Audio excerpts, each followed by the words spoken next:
welcome to another episode of Questioning Cube, Shammy Dude, Yammy Noob. We've got a fun one today. We're going to do a quick little romp through the great agrarian nether regions of the country. We're talking about the top 7 rural motorcycle riders. Rural riders are just built differently. Free of the chains of a greater metropolitan society, the rural motorcyclist can pursue the squid life in ways that are foreign to the urban rider. Their bikes are typically older, the legality of their street use is questionable, and there is no shortage of wide open roads to really test the limits of their bald or dry rotted tires. Whether you're a Midwest corn oligarch or an Appalachian mountain person, I'm sure you'll recognize some of these rider tropes. Be sure to click that subscribe button if you haven't yet. We've got lots of cool content in the pipeline that you're not going to want to miss. Before we get started, I'd like to shout out our community over at yammynoob.co. If you haven't heard by now, we've got an awesome community of all different types of riders on our member-exclusive Discord server. It is a super fun and welcoming place to chat about bikes, get advice on your build, or just swap some hilarious motorcycle memes. Community members get access to a ton of exclusive content as well. I've got a new weekly segment called the Yam Cam, a live stream where members can chat directly with me and get some advice or insight in a real-time setting. You might have seen these coming live on YouTube, but you can actually participate in them. As a bonus, every membership automatically gets you entries to win one of our giveaway motorcycles. Most recently, a member won our Triumph Speed Triple 1200RR, and we flew him out to Austin to give it to him, which was just really cool. We also taught him how to ride because he didn't know how to. Head over to yammynoob.co to see which tier level is right for you and get yourself entered to win. Again, that's yammynoob.co. Now let's get started with the video. Now, I know this one's probably obvious, but you can't talk about rural riders without talking about Harley, considering they make up a majority of motorcycles ridden in small towns across America. But I am not just talking about Harley riders in general. I specifically want to talk about the Harley Poser. This guy is in the upper echelon of the rural economy. He has a nice diesel pickup truck that he uses to commute to the manufacturing plant where he works as a foreman. With the low cost of rural living, his wife can afford to be quote-unquote self-employed as a sales rep for a multi-level marketing cosmetics company, and they can still afford for him to buy himself a brand new bagger as a 45th birthday present. You'll find this guy pulling up to the historic downtown business district, which is just a strip of 4 buildings built in 1835, on a Friday night in a neatly pressed Affliction jeans and Ed Hardy t-shirt with a radio on his motorcycle blasting all the hits from the worst Y2K dad rock bands.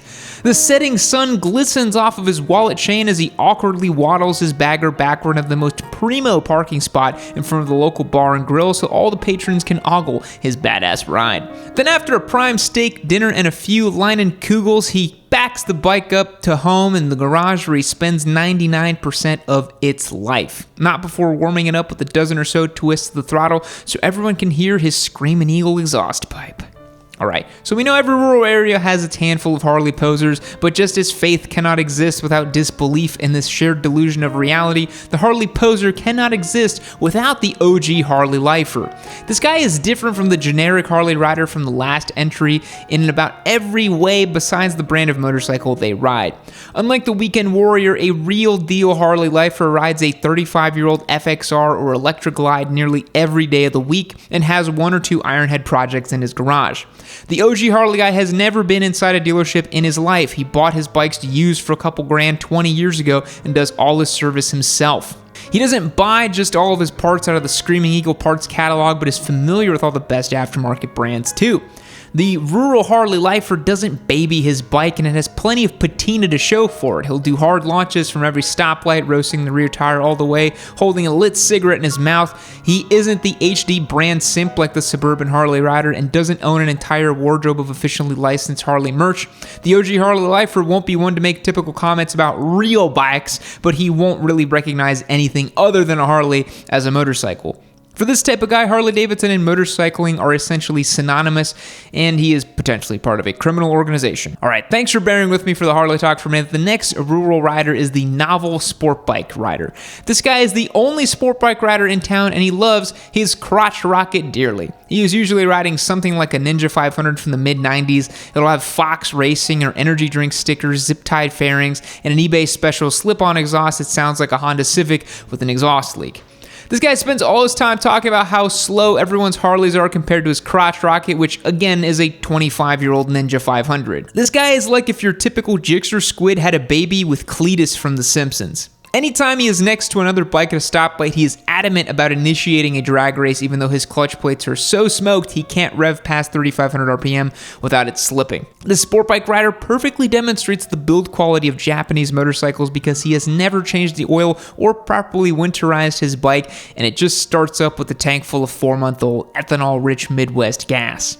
This guy truly knows very little about motorcycles in general, as he just calls his bike a Ninja, not considering that the Ninja moniker refers to an entire line of motorcycling, which is ironically living near the bottom of the ranks. He's like, well, a 250cc dirt bike is fast as hell, 500cc motorcycle has to be insanely fast. So if you want to see this type of guy's bike, literally pick any small rural area on Craigslist and you'll find plenty for sale, like Kawasaki Ninja, $5,000, it's fast as hell, no low ballers, I know what I got. In a rural area that usually has long stretches of 55-mile-per-hour roads, ironically, there is always the infamous two-stroke scooter rider. I know you're here for motorcycle content, but hey, the two-stroke scooter guy is more committed to the two-wheeled lifestyle than a vast majority of people who call themselves motorcyclists.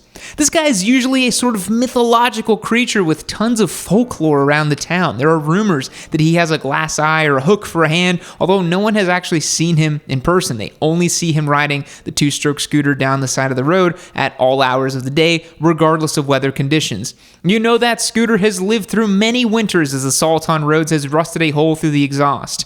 This is how you know he rides at all hours of the day, because in a rural area at 2 in the morning, the sounds of a straight pipe two-stroke scooter echoes for miles across the fields and through the forest and into the eardrums of all the town's citizens. The two-stroke scooter rider has his own unique look too. It usually involves some obscure safety equipment like a hockey goalie helmet, gardening gloves, and a high-vis safety vest. Sometimes he'll be pulling a red flyer wagon behind his scooter so he can carry scrap he picks up from around the town on garbage day. Truly a unique character. There may not be many contemporary sport bike riders in rural areas, but there are plenty of older Japanese bikes. One of the most noteworthy riders you will find in a rural area are the older guys with an absolutely mint UJM bike from the early 80s. These bikes are usually Hondas like the CB900 or the CB1000, but any large 4-cylinder bike from a Japanese manufacturer can be found in mint condition, tucked away in the garages of older men in rural areas. It is as if they were enlightened enough to know that Japanese bikes at the time were cutting edge for both performance and touring capabilities compared to their American counterparts, and they latched onto that identity and never deviated over the next 40 years. This type of guy keeps these bikes in seriously pristine condition with regular maintenance and care. They'll have their bikes outfitted with either official color-matched Honda hard panniers and fairings or an aftermarket set from Vetter. The mint UJM rider comes from an era where you order all your parts from the parts catalog and couldn't just order off-brand parts off of Wish.com. This is the guy who, in typical Honda fashion, doesn't consider himself a biker or a motorcyclist, but instead a sensible consumer who finds a motorcycle an enjoyable way to spend a summer afternoon. Turns out that summer afternoon rides add up because the bikes these guys own have anywhere from 40,000 to 100,000 trouble-free miles on the clock. Sooner or later, this guy will begin parting with his belongings as he recognizes he is on the precipice of the final act of his flesh prison and will sell his mint UJM for $1,000 to an 18-year-old who will bastardize it and turn it into a cafe racer. Sometimes it is easy to forget that there are universal aspects of the human experience that transcend beyond superficial identifiers like rural rider or urban rider. The next type of rider on our list shows us just that fact, that sometimes we're not so different after all. I'm talking about the guy who rides a dirt bike on public roads. There seems to be only two places where riders can get away with this, either in inner cities or in rural areas. And I'm not talking about dual sport, folks. I'm talking about motocross bikes or trials bikes without plates or DOT required lighting. I guess things are a little bit more laid back in the country where you won't be hard pressed to find a teenager on a dirt bike cruising down the pavement. People like to talk about how supermoto riders are hooligans. Well, they've got nothing on a gang of teenagers on 450cc motocross bikes ripping down a paved road, popping wheelies and jumping ditches on their way to burn some couches in a cornfield. To me, that seems like a pretty quick way to speed through your service intervals on a dirt bike, but hey, sometimes being a teenage hooligan, they got places to be. And in rural areas where everything is miles apart and without public transportation, I guess they just have to make do. The last rider I want to talk about today is the metric cruiser rider, aka the off-brand Harley Pirate. This guy is a complex individual. On one hand, he believes himself to be more sensible than the average Harley rider and doesn't want to pay through the nose just to get the barn shield on his gas tank. So instead he opts for a cruiser motorcycle from a Japanese manufacturer like a Honda Shadow, a Suzuki Intruder, or a Kawasaki Vulcan. He then still completely decks it out in the same Harley farkles you'd expect to find on a corny American cruiser, like leather tassels, skulls, spiked bar ends, and so on.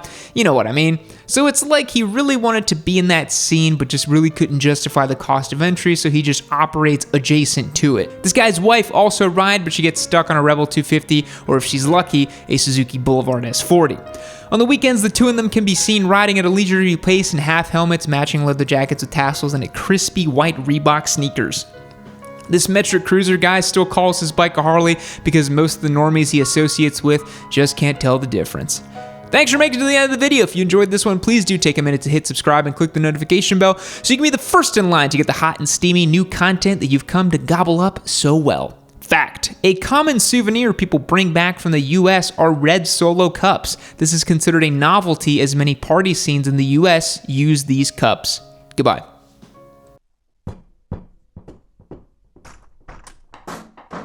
Keep watching.